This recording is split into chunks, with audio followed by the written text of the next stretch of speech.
On March 10th and 11th, 2020, our high school theater program held auditions for a spring production of The Matchmaker.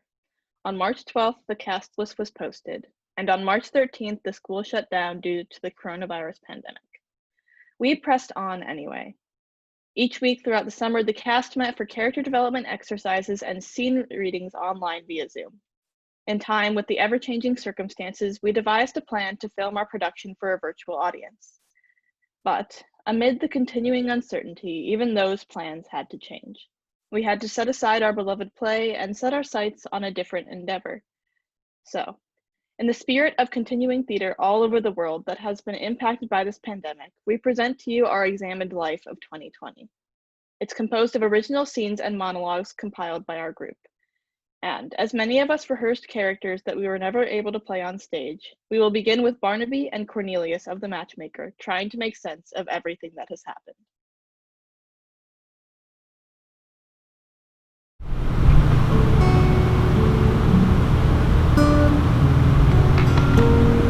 Tells me to get the brand. Always Vandergelder, Barnaby, and Cornelius. What are you doing in here? Are you getting Bran? Nope, I am taking a break. A break? But you already had your break today. Yes? I mean, Vandergelder never lets us have second breaks. You're right, he doesn't. But what if he catches you? Catches me? Barnaby, this is the Bran room. You know Vandergelder hates working with Bran. Besides, this room is soundproof. Can't hear a thing from the other side of the door! Okay, how do you know all that? Barnaby, I live here. Okay. Hey, you play guitar? You know, just a little bit here and there. Really only when there's something on my mind. Well, what's on your mind, Cornelius? The future, my friend. The future? But we haven't got one of those. Not our futures, you lout. The world's future. Well, what do you mean? How do I put this? 2020, COVID hit and gave someone a case. 2020, now you quarantine the entire race. We started the panic, we became manic. The Joe Exotic put our mind at ease. He raised a tiger, Australia's on fire. People wait. Australia's on fire? Well, it will be. I mean, that's why I'm singing about it. Oh, well, what else happens? Alright, let's see here. 2020, we launched some missiles and almost started World War III. World War III? You mean there's Forget two I other said ones? anything. North Korea's the joke. Wall Street's now broke. Murder hornets came to kill us all. Tom Hanks got sick. We watched Brexit. UFOs exist now, so yeah, that's a thing. Wow, I don't really know what any of that means. Is it all good? No, Barnaby. No, none of it's good. There's been a lot of tragedy. But is it going to get better?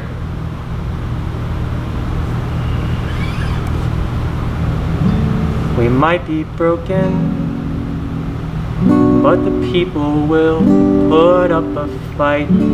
We might be broken, but the people have shown us their might. The world's impure, but we will find a cure, 'cause we see the victims and their pain. Masses will rise for the man who dies. Our fighting will not be in vain. Will not be in vain. Will not be in vain. Will not be in vain.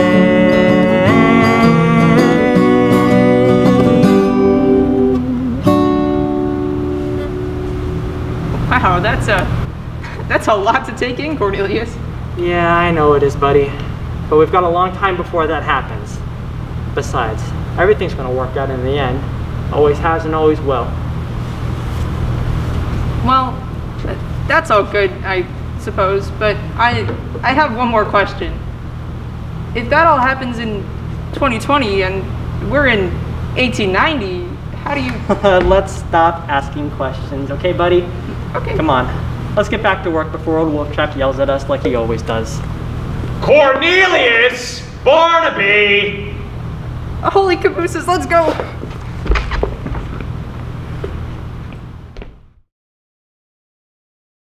When I was starting my senior year of high school, everyone told me that this was going to be the best year of my life.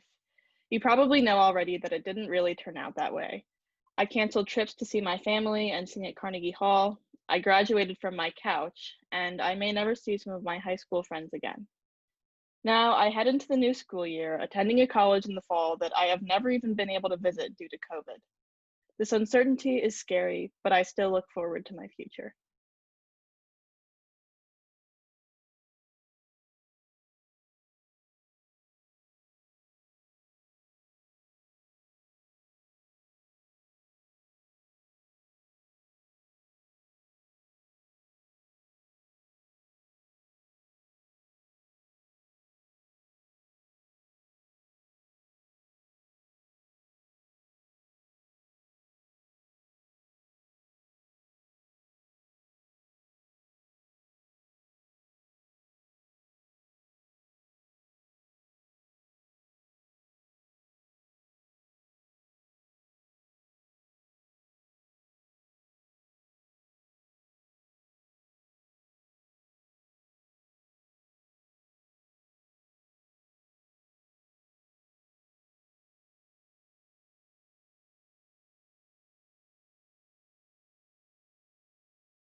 At the end of the school year, I was excited to represent in Pennsylvania at the National Contest for Poetry Out Loud.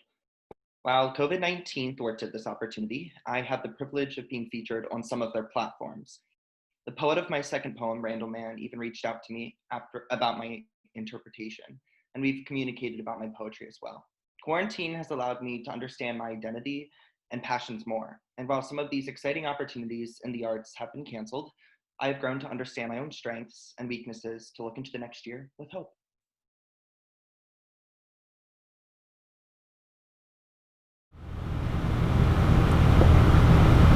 I had a Zoom call last week. I logged into WellSpan, my hands trembling. Sweatily, my phone drops out of my hands and into my face like it was just my first kiss. Except the person across from me was my psychiatrist. More notably, a woman. Anyway, she asks me a series of questions and tells me to focus, to follow your conscience. Van Gogh says Consciousness is a man's compass. Merriam-Webster says Conscious is a noun, conformity to what one considers to be right or morally correct. So, how are you today? Awful. I'm fine. How's the medication? I hate SSRIs. Lexapro makes you a robot. Zoloft makes you an emotional roller coaster. And Wellbutrin makes you spiral. I think it's getting there. Should we up the dosage? Dear God, no. 50, 100, 150, they all feel the same. All right. Okay, 200 milligrams it is. See you in 6 weeks. 6 weeks? What happens in 6 weeks? I lost parts of myself that I'll never get back. I turned 17. I lost more weight. I stayed in and slept too much. Did you know that when we're asleep, we're unconscious? But the moment we start dreaming, we are? I wonder if I am too when the night terrors creep in, and I scream silently through the night. Van Gogh says, I often think that the night is more colorful or more vivid than the day. He's right. Insomnia is better than any of those drugs. It wakes me with such passion that I find myself running through the streets at midnight, sweating away the pain. The sight of the stars make me dream. Until suddenly it is morning, and I forgot how I got there in the first place under the weight of the day and all its responsibilities. Van Gogh says, I dream a painting, and then I paint my dreams. If I did that, I refuse. How do you think Van Gogh survived quarantine? Did he peek out of his window, searching for that one person or nature which were both so far out of reach? Or did he work and work and work and work until the days started bleeding together, Monday to Tuesday to Wednesday to Thursday to Friday to Saturday to Sunday? Or did he turn his head, smiling, covering the facade, the mask of what was not in the frame? Van Gogh says, I put my heart and soul into my work, and I have driven myself mad in the process. Did he lose his conscience too? Why can I not feel anything? Am I? Psychopaths are characterized by not having a conscience. And I must not be. They lack guilt, empathy, or remorse. Because I am guilty of my emotions. They crowd around me and force me to see my deepest, darkest secrets. They force me to see the worst parts of myself. They make me either go numb or feel like the whole world is ending. So I do what my therapist tells me, and I embrace and don't fight against them. But then I can't touch them, and I can't go anywhere, so it all goes black! And I am alone. I'm no longer conscious. And Van Gogh says, What is done in love is done well. So I dream that there is a light. And so we open our eyes.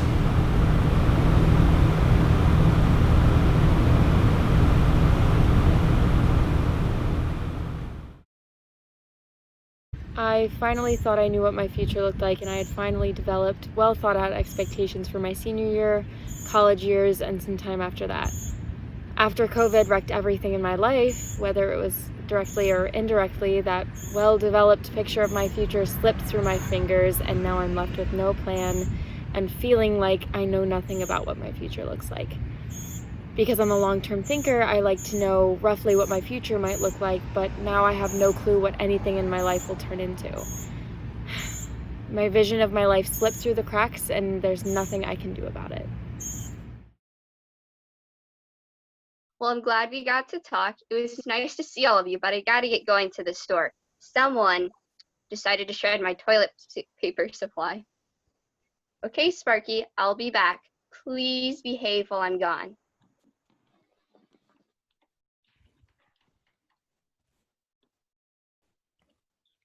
Hey, how are you all? I guess I'm all right, but my owner seems so stressed. It feels like there's nothing I can do to help. I understand. This is such a difficult time for all of us. However, all you can do is let them know that you care, and maybe even show them some of the good things that have happened this year. Excuse me, but have you seen this year? What could possibly be good about it? I think you're muted. You need to unmute yourself. Oh, well, I get 6 walks a day now with my owner home. Well, with little Charlie out of school, I have been introduced to some new cartoons lately. My owner has started training me again, too. I've learned all kinds of new tricks. Plus, when I get one right, I get a treat. See, we are all helping our owners get through this. Our companionship is one of the only things that will get us through this mess.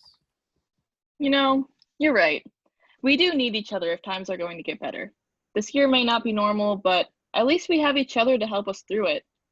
Oh, Charlie's home. I gotta go.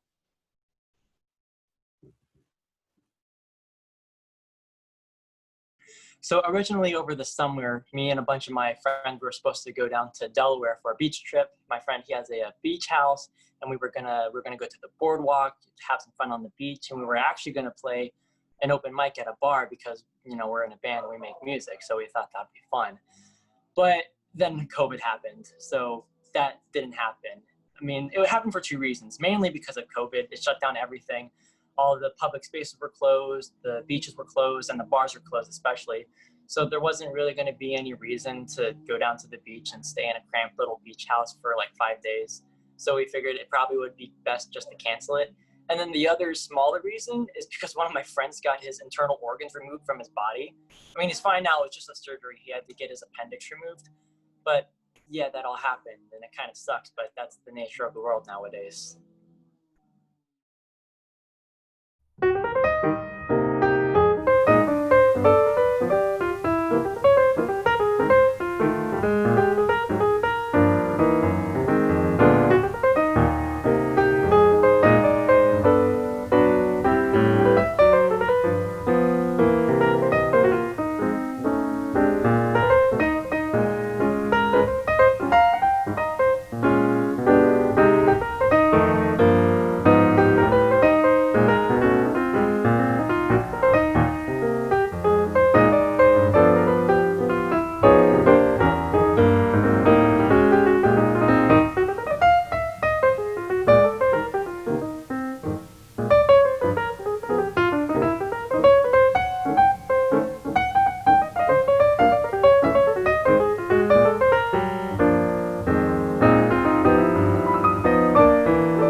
To go to Finland, even after years of study and preparation from myself and many others.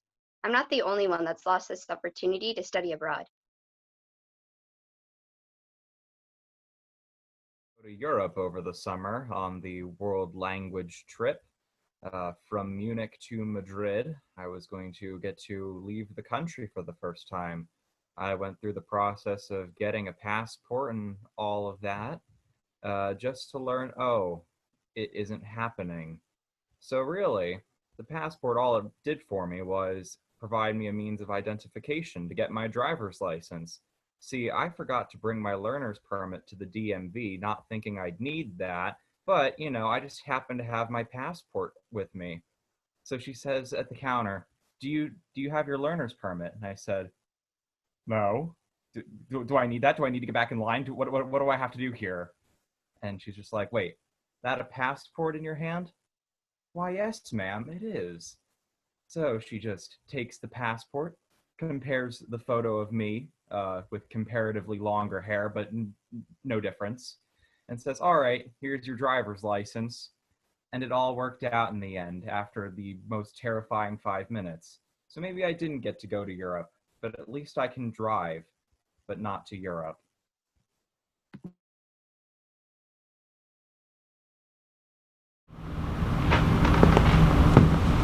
Good morning, Marge. Here to bring you your breakfast.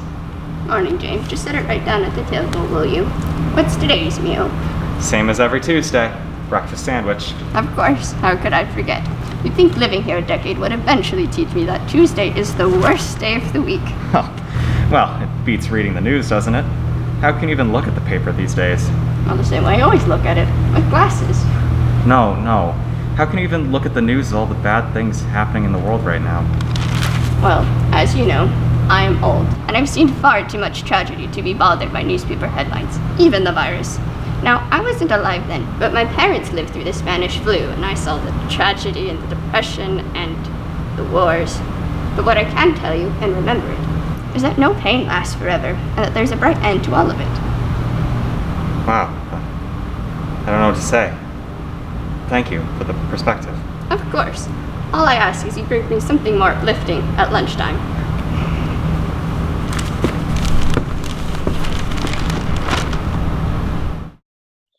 I am a member, or was a member, of the York County Junior Honors Choir. And as it was my last year, I was absolutely in anticipation of every moment of it. Not only since we would be singing at Carnegie Hall, but because this was the time for my class to step up and lead and mentor the choir. However, our time was cut short. Yet, even though I'd barely had time to get to know her, my mentee sent me a thank you, telling me that she very much appreciated everything that I'd done for her, and that she would try out again next year and wouldn't give up. It's quite a feat to be able to touch someone's heart, especially when standing 6 feet away, but it's one that's definitely been accomplished this year.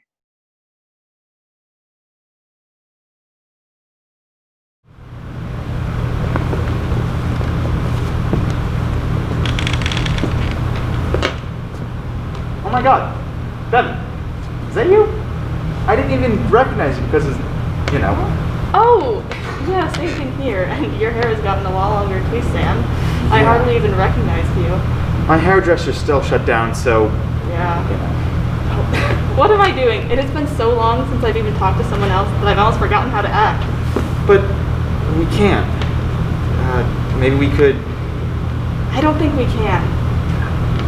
How about elbow bump? I mean, even that, I just don't think we should. Yeah. So, how are online classes going for you? They're wrapping up pretty soon, yeah? Yeah, they're certainly interesting. But not terrible. It's just not how I wanted it, you know? But, you're about to graduate, right? You've got it worse than me. Yeah, everyone keeps telling me that, but it's not, I mean, don't get me wrong, it sucks. I didn't have a senior prom. I'm not going to have a commencement ceremony. I'll get my diploma in the mail, and I don't even know what college will look like in the fall, but it could be worse.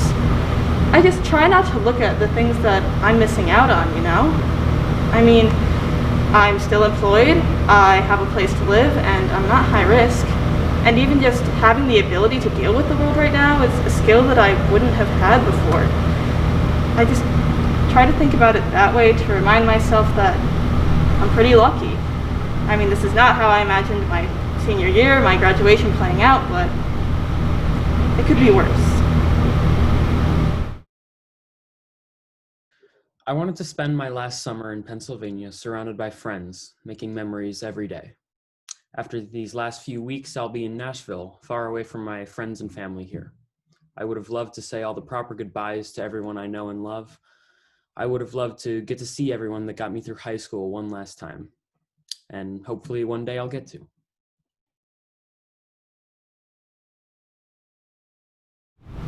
Consider the mask. How simple and yet essential. Capable of ensuring both fear and safety. Capable of being a physical barrier and a figurative facade. Of course, the mask has and has had many different forms and purposes. It may be a theater mask, allowing an actor to truly resemble the character they portray. It may be a gas mask protecting a soldier or a protester. It may be a plague mask warding off the miasmas that carry the Black Death. It may be a diving mask helping you breathe underwater. It may be a torture mask used to break an individual's will to the bone. It may be a facade you use to hide your true personality or emotions. Or it may even be a facial mask, allowing you to achieve the smooth, soft skin of your dreams. There are also things that should seem like they would be related to masks, but are actually not at all, such as masking tape, masculinity, and mascara. Underneath the mask, we have 2 lips, 8 incisors, 4 canines, 8 premolars, 12 premolars, and 1 tongue from the typical adult human mouth. If you haven't had your wisdom teeth removed, that is. The pharynx, larynx, trachea, lungs, and diaphragm form the rest of the respiratory system, providing the oxygen our bodies need to survive, all protected by one flimsy piece of fabric.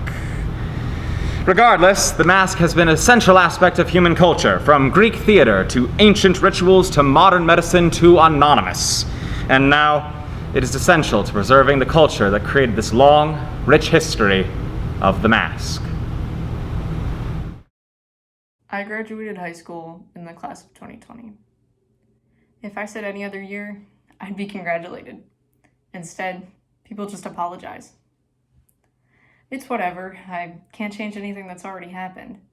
Sure, I missed out on prom, graduation, a normal transition into college, but in a way I never would have normally. I'm learning to be great at adapting and being flexible. It's not easy though, that's for sure. Yeah, here I am now at Bloomsburg University, but half my classes are online. And next week, we're supposed to be moving to all online, save for a few, because of the cases we've already had on campus. I'm lucky. As a music education major, I get to keep my in-person classes. But I've begun to wonder if I'm putting myself at too much of a risk to get an education. I've begun to worry that I might be compromising my health just by going to class. That shouldn't be something I have to fear. I shouldn't have to wear a mask to class, shouldn't have to fear hugging my friends. I shouldn't have to wonder if I'm safe here on campus at all. I'm making do the best I can, but this is nothing like how my last semester of high school and my first semester of college was supposed to go.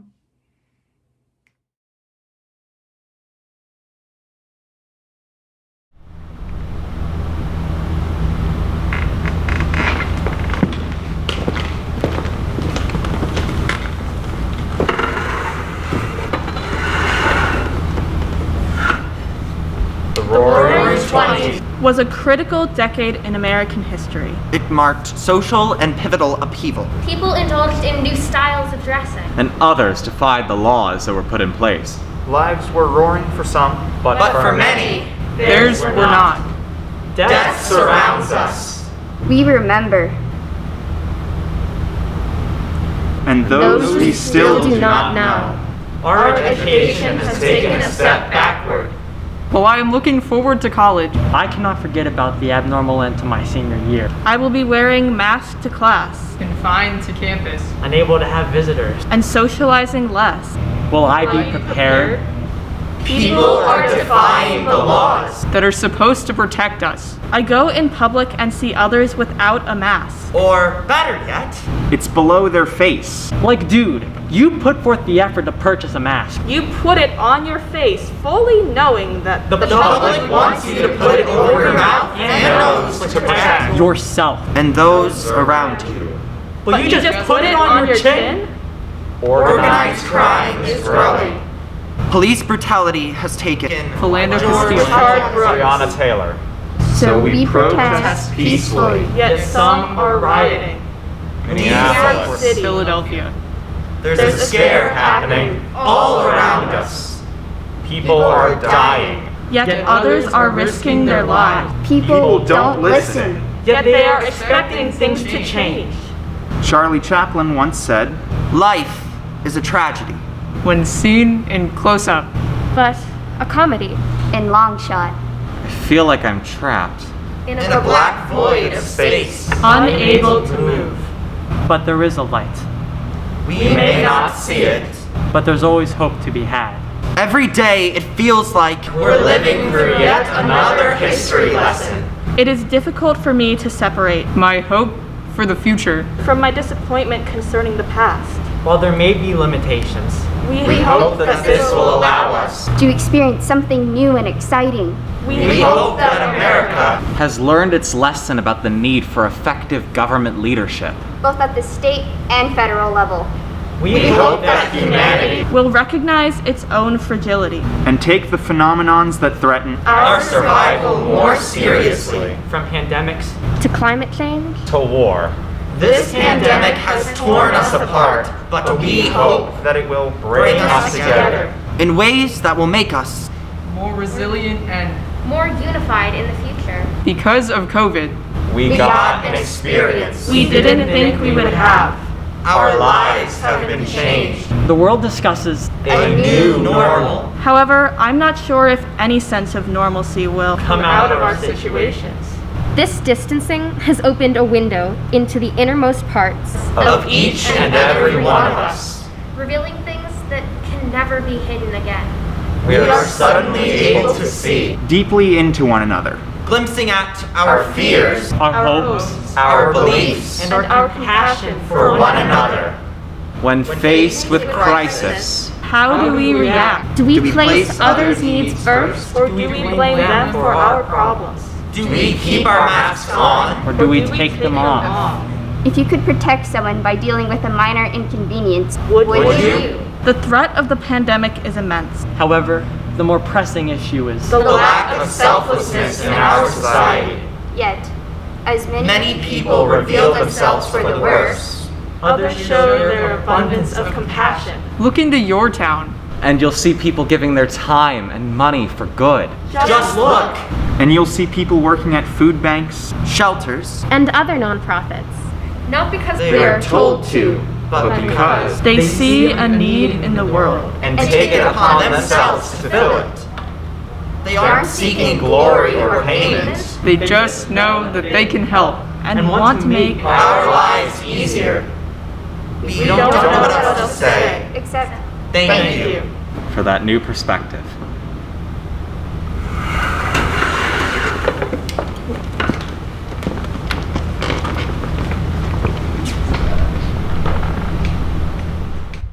We know that many of you watching this passion project have supported our program and these students for years.